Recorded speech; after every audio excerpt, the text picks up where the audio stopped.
Nadhani unafahamu ya kwamba ili upate kujiamini katika kuongea Kiingereza, lazima ufanye mazoezi, lazima uongee. Kukaa kujifunza tenses hakutoboresha kuongea kwako. Kusikiliza mazungumzo ya Kiingereza hakutoboresha kuongea kwako. Inabidi ufungue mdomo, uongee kabisa. Lakini vipi kama huna mtu wa kuongea naye kwa Kiingereza? Utafanyaje mazoezi hapo? Basi kuna tekniki ya kukusaidia kuongea Kiingereza mwenyewe. Hauhitaji partner wa kuongea naye. Hii tekniki inaweza kuboresha kila shida yako ya kuongea Kiingereza, kuunganisha maneno, tenses zako, vocabulary zako, na ya muhimu kabisa, kuweza kutoa mawazo yako kwa kujiamini. Je, ni ipi hii njia?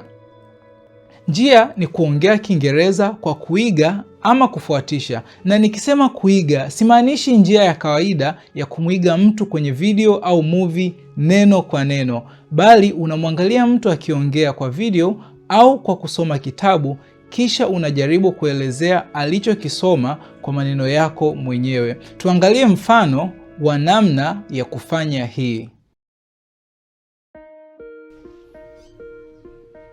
I'm going to the market. He said he is going to the market. I will buy tomatoes and carrots. He said he will buy tomatoes and carrots. I will go there by car. He will go there by car.